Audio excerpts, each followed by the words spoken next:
Welcome back. So we're going to be having a look at the licensing plans that comes with Microsoft 365. And in my opinion, I'll say there are just two categories. So this is office.com, and when you get to this link, office.com, you would find the product tab up here.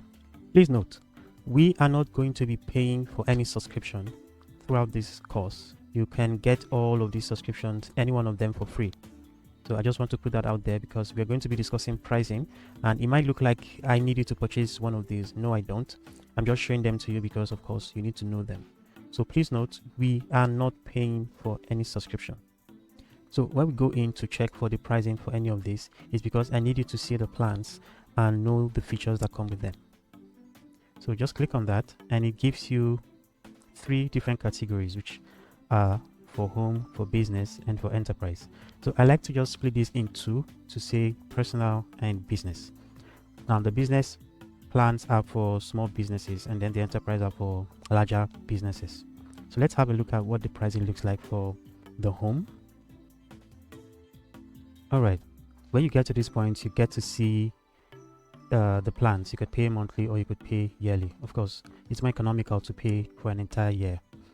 And these plans are mainly for personal use, whether you're a student, maybe you're getting for the family, or you're just getting for anything else, but not business. So this is best for families, and this is not what we are going to be working with. We are going with the business plans.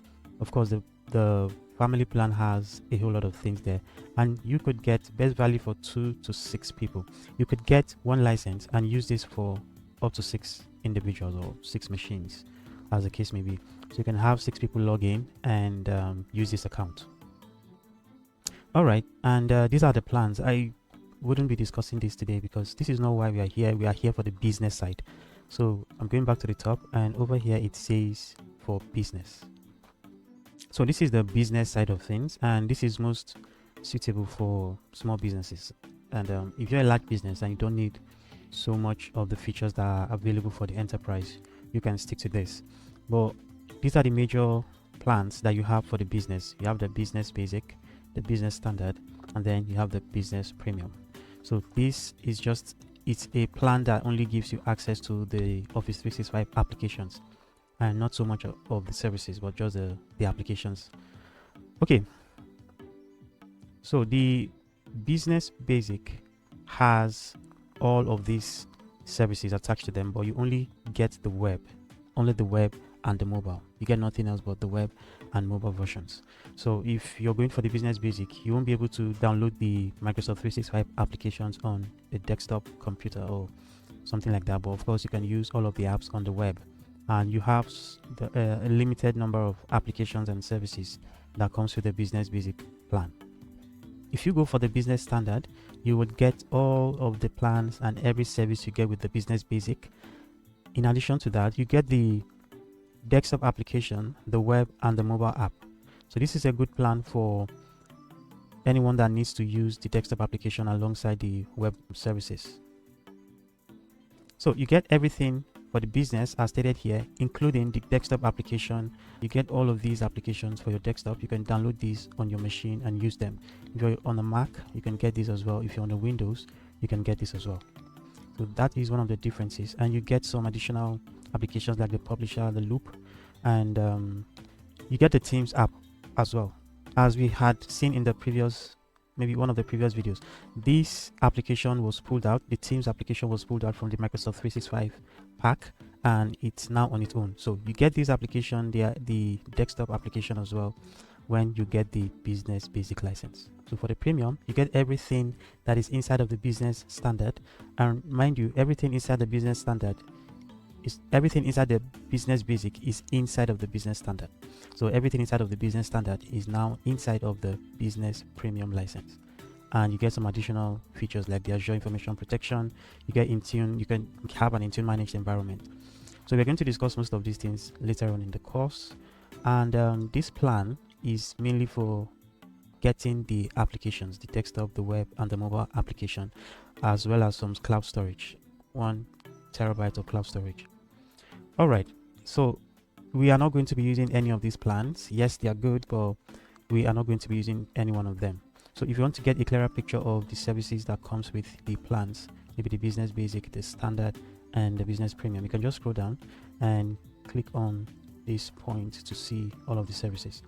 Because we are going to discuss this in the course, I will not be saying too much about this. So we are going to be focusing on the enterprise side of things, as I had said. So to do that, come over here and just click on this segment that says compare enterprise plans. Now on this page we can see all of the enterprise plans. These are the enterprise plans that Microsoft offer, and we have the E3 and then the E5 license. So the E5 contains a whole lot of features, so many features, so much that I think this is the largest or the highest plan you can get with Microsoft. Of course, some people get something else, like if you're in government, you can get these plans, but you need to qualify in order to get any of these plans for government. But in a nutshell, the E5 license is majorly the largest plan you can get with Microsoft 365. Let's keep it that way for now. And of course, there are other plans, like you have the government here, you have non-profit, you have a whole lot of other things here, but we're going to just focus on the Microsoft 365. So this is the E5, and then there is the E3. So you can get a trial license for the E3 for 1 month. This is what I meant when I said earlier in the video that you don't need to pay for any of these licenses. This is actually what I meant. You could get the trial that lasts for 1 month. It doesn't end there. You can also get the developer license, O365. So like I said, you'll hear me say O365 and M365. Whichever one you choose to go with, please do that. So I just typed in Bing developer license, and in front I added O365, and the first link here is for the developer program. So this developer package is meant for developers, so you need to constantly use this. You need to constantly try out and test out and make use of the applications and services that come with Microsoft 365. And you have a limit period of around 90 days. So there's going to be a check every 90 days to see if you are using the subscription the way you should. If you are, you get a renewal. If you don't, you don't get a renewal. So you get 25 user licenses. Usually the trial license for Microsoft products gives you 25 users. Okay, so please do not use the developer license just yet. Leave this until after you've used the 30 days trial for the E3 license. That is my recommendation. To go with a trial license, click on this and then type in your email address. And when you do this, it's going to take you to a point where you can complete the registration process.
So that was it for the Microsoft 365 E3 or the Office 365 E3 trial license.